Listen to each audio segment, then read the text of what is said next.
안녕하세요. 결혼 이야기 오가는 중에 신혼집까지 장만했는데 결혼식 올리기 전에 리모델링 끝나자마자 결혼식 강행하지 않고 파혼을 선택한 20대 후반의 여자입니다. 부모님들이 자식 고생하는 거 보기 싫어하는 만큼 자식들도 부모님 고생하는 거 보기 싫어하는 게 당연한 마음이겠지요. 그런데 그 마음 때문에 파혼하게 되었습니다. 저보다 저희 부모님이 이 결혼에 대해서 저보다 더 적극적인 편이셨어요. 그도 그럴 게 제가 원래 결혼에 대해서는 크게 욕심이 없는 편이었거든요. 결혼하면 언젠가 내 경력도 포기해야 할 날이 올 수도 있다는 생각을 하니 그때부터 결혼 욕심이 싹 사라졌었어요. 아이들은 좋아하는 편이지만 그거야 조카들이나 먼저 결혼한 친구네 애들을 어쩌다 한 번씩 볼 때나 좋은 거지. 아무리 눈에 넣어도 아프지 않을 아이들이라지만 당장 그 아이들 때문에 경력을 포기해야 할 순간이 오게 되니 선뜻 결혼 생각이 나지 않더라고요. 그래서 비혼주의까지는 아니지만 제가 경력도 어느 정도 만족할 위치까지 올라가고 그리고 해보고 싶은 거 얼추 다 해보고 그때쯤 가서 결혼을 하겠다는 식으로 집에 이야기했던 적이 있어요. 부모님은 그때 가서 나이 40 가까이 먹고 너랑 결혼한다는 사람이 있기나 하겠냐고 저를 이해 못하시겠다는 눈치셨지요. 그런 딸이 난데없이 30도 되기 전에 결혼을 하겠다 하니 저희 부모님 입장에서는 저보다 더 적극적일 수밖에 없으셨을 거예요. 뭐 결국 파혼을 하게 되었지만 제가 결혼을 결심한 이유 자체만 두고 본다면 굉장히 단순합니다. 결혼 이야기 오가면서 진짜 본 모습을 알게 돼서 끝내긴 했지만 연애할 때는 제법 남자친구와 사이가 좋았거든요. 그리고 무엇보다 남자친구가 저랑 비슷한 생각을 가지고 있었기도 해요. 저는 결혼을 늦게 하자는 취지였지만 남자친구의 경우에는 살짝 달랐습니다. 남자친구는 아예 아이 없이 사는 딩크의 삶을 원했거든요. 남자친구 어머니, 그러니까 저한테는 예비시어머니였죠. 아무튼 예비시모가 미술 쪽 일을 전공하셨다고 해요. 결혼 전에는 그쪽 업계에서 실제로 일을 하고 있었다던데 결혼 후에 남자친구 태어나면서 경력을 포기하고 전업주부의 길을 선택하셨다고 해요. 그런데 예비시모는 그 경력을 포기한 게 문내 아쉬움이 남았었나 보더라고요. 당시 예비시모와 비슷한 스펙으로 회사 생활을 같이 하던 사람이 있는데 그 사람이 요즘 TV에도 간간히 나오는 소위 업계에서 잘 나가는 사람이 됐다고 하더라고요. 남자친구 어머니가 TV에 그 사람 나오는 장면만 보면 한숨을 그렇게 내쉬면서 안타까워 하셨다고 해요. 저 자리에 있는 게 저 사람이 아니고 당신일 수도 있었다면서 말이에요. 인생에 만약이라는 게 없다곤 하지만 남자친구 입장에서는 어머니가 자기 때문에 전업주부의 길을 택하게 되었고 꿈을 포기하게 된 게 아닌가 하는 생각을 은연중에 갖게 되었나 보더라고요. 그래서 자기 배우자는 아이 때문에 경력을 포기하지 않게 해야겠다는 생각이 들었고 그 생각이 점점 딩크로 사는 삶을 추구하게 되었다고 합니다. 말씀드린 대로 연애하면서 별 문제 없었고 이러나 저러나 제가 결혼에 관해서 가장 크게 걱정하는 문제라고 생각했던 것들이 너무 손쉽게 해결이 되니 결혼을 딱히 하지 말아야겠다는 생각이 조금 줄어들었어요. 그렇게 갑작스럽게 결혼을 결정하게 되었는데 저희 부모님이 정말 뛸 듯이 기뻐하셨어요. 아이 없이 살기로 했다는 말에는 조금 충격을 받으신 것 같긴 했지만 그거야 살다 보면 바뀔 수도 있다고 생각하신 것 같았고요. 아무튼 제 결혼에 쌍수를 들고 반기며 뭐 필요한 게 있으면 전부 다 해주겠노라고 하실 정도로 제 결혼에 적극적이셨지요. 그게 어느 정도였냐면 누가 부탁한 적도 없고 제가 물어본 적도 없는데 저희 살 신혼집을 해주신다고 하셨을 정도였거든요. 남자친구랑 제가 모아놓은 돈이 제가 7천, 남자친구 8천에서 1억 5천이었고 거의 반반 결혼이나 다름없는 상황이었습니다. 모자란 부분은 대출을 받아서 양가 지원 없이 결혼하자고 벌써 남자친구하고 이야기가 되어 있던 상황이었고요. 난데없이 집을 해주신다는 말이 솔직히 감사하기도 했고 좋은 점도 있었지만 무척 당황스러웠어요. 왜냐하면 그 말을 저 혼자만 있을 때 한 게 아니고 저랑 남자친구 두 사람 불러놓고 집을 해주시겠다고 말을 하셨거든요. 이쪽 지역이 서울은 아니다 보니 집값이 서울에 비해 많이 저렴한 편이긴 하지만 그래도 요즘 집이 한 푼 두 푼 하는 게 아니잖아요. 제가 부모님 상황을 뻔히 알고 있었는데 안 봐도 두 분 노후 자금에 손을 대신 거구나 싶었습니다. 그래서 남자친구한테 어차피 은행에 대출받기로 한 건데 차라리 우리 부모님께 돈을 빌리는 걸로 하고 매달 은행이자보다 싸게 해서 얼마씩 갚아드리면 안 되겠냐까지 물어봤지요. 남자친구는 주신다는데 그걸 받아야지 뭐하러 거절을 하느냐고 하더라고요. 솔직히 틀린 말이 없어서 제가 반박을 할 수 없었어요. 저희가 해달라고 한 것도 아니고 먼저 해주시겠다고까지 하신 거였으니까요. 남자친구는 저희 부모님이 그렇게 하기로 정한 거면 분명히 제가 모르는 다른 믿는 구석이 있으실 거 아니겠냐 하는 생각이더라고요. 그리고 만에 하나 정말 노후 자금을 가지고 해주시는 거라면 대출이자 생각해보면 그게 몇 년치 모이면 엄청 큰 목돈인 거 알지 않느냐고. 차라리 이자 없이 집 구하고 시작해서 알뜰살뜰 저축하고 그렇게 이자 안 내고 아낀 돈 잘 굴려서 나중에 저희 부모님이 진짜로 자식들한테 경제적인 원조가 필요하게 되면 그때 가서 우리가 생활비로 갚아드리면 되는 거 아니냐고 하더군요. 어차피 우리 딩크로 살면 애도 없을 텐데 맞벌이 생활 못해도 몇십 년은 할 텐데 돈 모으는 게 어려운 일이겠냐고. 일시불로 받아서 나중에 갚는다고 생각하면 되는 거라고 하는데 틀린 말이 딱히 없어서 제가 뭐라 따져 물을 수가 없었습니다. 그렇게 엉겁결에 신혼집을 지원받게 되었어요. 막상 저도 받기로 정하니 마음도 편하고 좋은 점만 생각해보니 기분은 좋았습니다. 이후로 저는 어머니와 같이 저랑 남자친구 직장에서 가까운 곳에 교통 괜찮고 투자가치 있을 법한 아파트를 물색하기 시작했지요. 실제로 인터넷 말고도 실제로 찾아가 보기도 했는데 마땅히 마음에 드는 곳이 나타나지는 않았어요. 제가 어머니랑 같이 집을 알아보고 있었기 때문에 어머니가 집을 해주시는 돈이 얼마나 되는지는 대충 감을 잡고 있었어요. 3억 5천을 넘기지 않는 선에서 괜찮은 집을 구해주실 생각이셨던 것 같아요. 그런데 어느 날 남자친구가 이 집은 어떠냐며 저한테 핸드폰으로 뭘 하나 보내주더라고요. 자기도 신혼집 구한다니 인터넷으로 이 집 저 집 매물을 확인했던 것 같더라고요. 그런데 남자친구가 집이라고 보내준 게 현재 시세 7억 정도 하는 신축 아파트를 보내왔습니다. 저희 어머니 예산의 2배나 되는 집이었지요. 게다가 진짜 문제는 그 집이 신축이지만 투자 가치는 눈꼽만큼도 없는 그런 집이었다는 거예요. 남자친구가 손가락이 있으면 인터넷에 그 아파트 이름만 대충 쳐도 안 좋은 이야기가 화면 전부를 차지할 정도로 가득한 아파트였는데 그 집이 어떻냐고 보내오는 걸 보니 어이가 없었지요. 어디 유튜브에서 보고 저러는 건지 그 아파트 가격이 최고점일 때가 10억 가까이 됐다며 3억이나 싸게 사는 거라는 식으로 말을 하더라고요. 세일도 이런 세일이 없다며 신혼집은 그 집으로 가면 어떻냐고 자꾸 물어보는데 신도시 개발 열풍에 얻어걸려 지어진 하자투성이 아파트인 걸 떠나서 이미 집값이 부모님 돈에 저희 모아놓은 돈까지 합쳐도 턱없이 모자란 상황이라 그건 안 된다 했습니다. 이 집은 예산도 초과하고 좀 아닌 것 같다고 솔직하게 말했더니 남자친구 한다는 소리가 자기는 신축 아니면 살기 싫답니다. 그 말에 답답해서 제가 그러면 당신도 집에서 돈 좀 지원받아 오라고 어차피 반반 결혼하기로 했는데 똑같이 받아오면 그 집에서 신혼살림 차릴 수 있겠다고 이야기해줬죠. 그랬더니 우리 엄마는 집 해준다고 해준 적도 없고 아마 그 정도 돈도 없으실 거다 하면서 안 된다는 식으로 말을 하더라고요. 그러면 불만 갖지 말고 집 해준다는 사실만 해도 감사하다 생각하고 형편대로 살라고 한마디 하고 말았지요. 그때까지만 해도 남자친구가 특히 엄마 일에는 니네 엄마 다르고 우리 엄마 다르다 하는 그런 성격이라는 걸 전혀 눈치채지 못했습니다. 아무튼 그렇게 발품 팔다가 괜찮은 집을 구하게 되었어요. 급매물로 나온 덕분에 가격도 다른 집에 비해 엄청 괜찮기도 했고 애매하게 오래된 아파트라 주변에 재개발 호재도 있었지요. 출퇴근하기에 주변 대중교통도 잘 돼 있고 게다가 이 근처에 새로 지어진 신도시랑도 인접해 있어서 그건 그거대로 신도시에 새로 지어진 인프라들을 이용하기에도 아주 용이한 곳이었습니다. 신축 노래 부르던 남자친구도 막상 아파트 계약 다 끝내고 나서 잔금 치르고 열쇠 받아 집에 들어갔더니 기분 하나만큼은 좋아 보이더라고요. 그러다 문제가 생긴 게 하나 있으니 그게 명의 문제였어요. 제 명의로 집을 계약했다는 사실을 알고는 엄청 서운해하더라고요.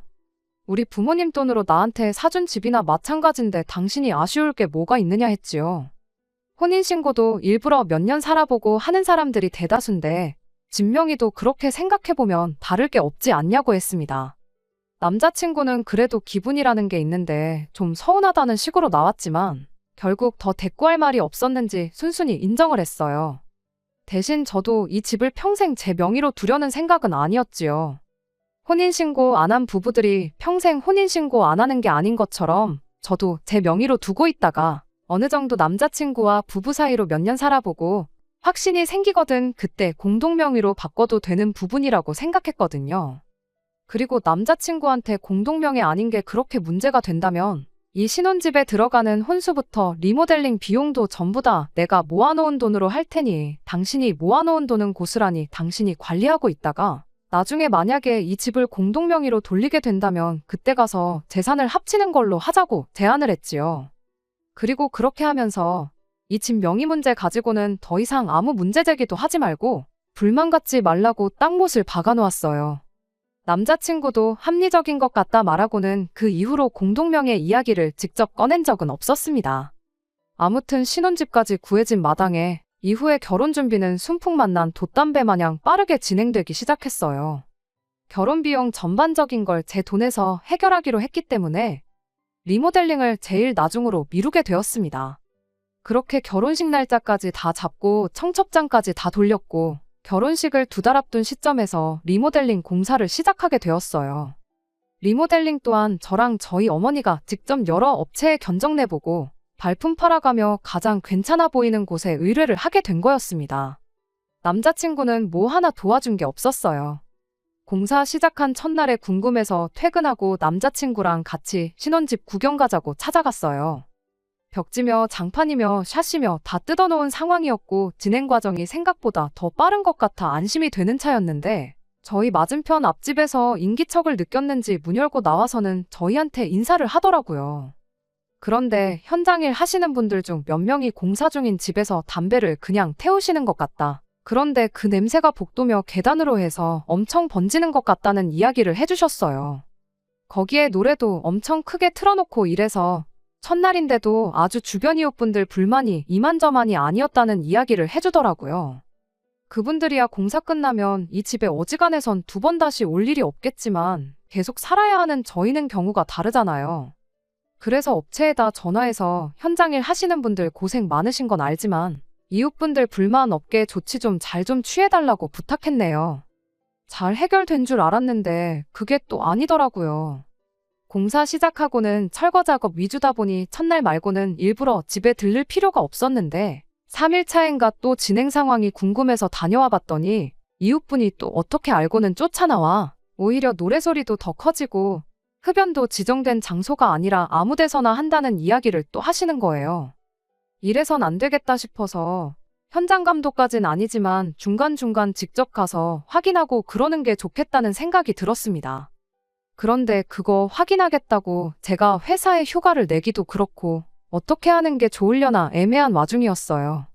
그걸 어머니께서 도와주시겠다고 하셨던 거고요.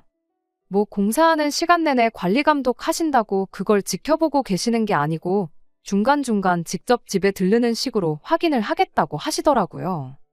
그러면서 현장일 하시는 분들한테 음료도 가져다 드리고 주전부리 할 것도 챙겨다 주시고 그랬어요. 그렇게 하다 보니 다음에 그 이웃분 말 들어보니 흡연 문제도 그렇고 소음 문제도 많이 해결됐다고 잘 해결해줘서 고맙다는 이야기까지 들었습니다. 그러다 마지막 일주일을 남기고 저희 어머니가 개인 사정으로 3일 정도 현장에 못 가는 상황이 되었어요. 그래서 남자친구한테 어머님 보고 3일 중 하루 이틀만이라도 대신 가달라 부탁드리면 안 되냐고 물어봤죠. 그런데 남자친구가 한다는 소리가 공사하느라 먼지투성이일 텐데 거기에 엄마를 어떻게 보내냐고 여태 아무 일 없었는데 3일 안 간다고 무슨 일 생기는 거 아니라며 싫다고 거절을 하더라고요. 마지막 일주일이라 벽지며 먼지 날 만한 건 거의 다 끝난 상황인데 먼지 탓을 하는 것도 어이가 없었고 진짜 먼지 풀풀 날리는 공사 현장인 시기에는 저희 어머니가 매일같이 다니셨는데 그때는 저희 어머니 고생하신다는 둥 말 한마디 없었으면서 저렇게 나오니 엄청 서운했습니다. 저희 어머니한테 제가 휴가를 내서라도 하루 정도 다녀오겠다 했는데 남자친구랑 같은 말을 하셨어요. 그간 해놓은 게 있어서 3일 안 간다고 뭐 달라질 것도 아니고 말 맞다나 큼직큼직한 건 다 끝났는데 문제 생길 거 없으니 걱정 말라고 하시면서 말이죠. 아무튼 그렇게 리모델링 공사가 완전히 다 끝이 나고 말았습니다. 같이 살 집이니 남자친구랑 공사 끝나자마자 찾아갔지요. 샤시부터 해서 정말 전부 다 뜯어고친 거나 마찬가지다 보니 신축 타령하던 남자친구도 집 좋다고 하면서 엄치를 치켜들고 그랬어요. 그때까지만 해도 분위기 좋았고 중간에 사소한 거 몇 번 있기는 했지만 파혼까지 하게 될 거라고는 생각도 못했습니다. 리모델링 끝나고 이제 신혼살림 들어가면 되겠다고 생각했는데 잊어먹은 게 있었으니 입주 청소였습니다. 결혼식까지 한 달 정도 시간이 남아있기는 했는데 그래도 몇몇 가구나 인기 많은 모델은 품절 될 경우에 추가적으로 기다려야 하는 상황이 올 수도 있다고 해서 입주 청소를 서둘러 알아보게 되었습니다. 그래서 부랴부랴 남자친구랑 집 구경하고 데이트하러 나왔다가 근처 카페로 가서 입주 청소부터 알아보기 시작했네요. 남자친구는 같이 살 집인데도 별로 관심도 없어 보였고 저 혼자만 죽어라고 인터넷 검색해가며 알아보고 있었어요. 그런데 제 핸드폰을 쓱 보더니 남자친구가 기겁을 하면서 무슨 청소 꼴랑 하루 해주고 평당 10,000원씩을 받을 수가 있냐며 돈이 비싸다고 기겁을 하더라고요. 34평 아파트라 30만 원 정도 견적이 나왔는데 청소 한번 해주고 30만 원을 받는다고 하면서 자기도 회사 다니지 말고 청소나 열심히 할 걸 그랬다면서 빈정대고 있더라고요.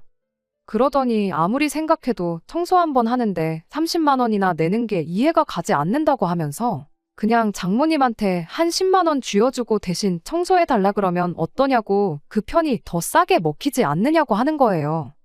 처음에는 이 인간이 농담을 왜 이렇게 비호감으로 하지 싶어서 한번 노려보고 말았는데 거기서 끝났으면 그래도 그냥 넘어갔을 수도 있던 걸. 남자친구가 혼자 뭐가 그렇게 재밌는지 2절에 3절까지 하기 시작한 거예요. 장모님 용돈도 드릴 겸 청소시키면 딱이지 않냐고. 괜히 청소 한번 시키고 모르는 사람들 큰돈 벌어 고기 사 먹게 하지 말고 안 그래도 자기 어머니가 요즘 한우가 땡긴다고 하는데 청소비 아껴서 그 돈으로 고기나 먹으러 가자. 이딴 소리를 하더라고요. 그때 제 머릿속에 뚝 하는 소리가 들렸어요. 지금 꼴랑 10만 원 주고 그 힘든 입주 청소를 우리 엄마한테 시키고 그렇게 아낀 돈 가지고 지네 엄마 한우 사주자는 소리잖아요. 열받은 제가 남자친구한테 전 그렇게 돈이 아까우면 내가 너 30만 원 줄 테니까 10만 원으로 너네 엄마한테 입주 청소시키고 남은 돈으로 한우 사 먹고 오라고 했지요.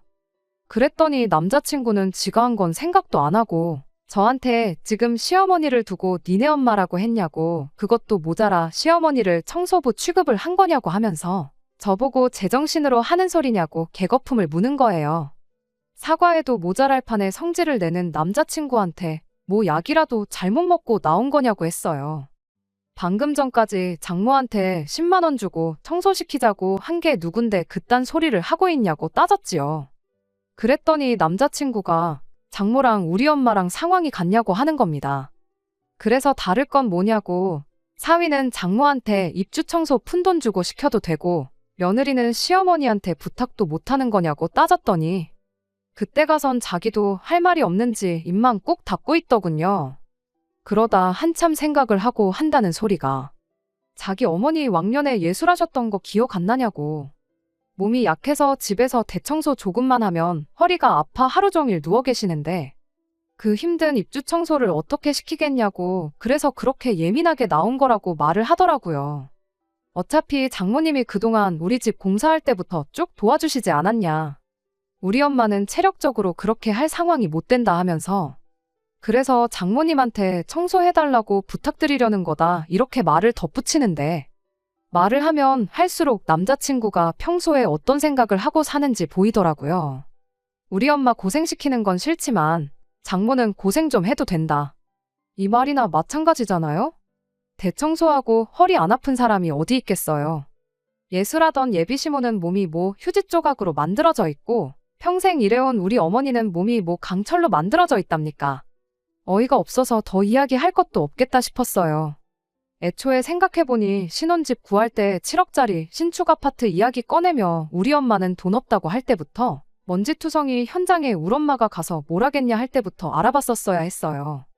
그러니까 진작부터 남자친구 머릿속에는 시어머니는 대접받아야 하는 고귀한 존재고 장모는 딸 생각에 굳은 일 대신 해줘도 되는 그런 존재로 생각하고 있었다는 소리잖아요.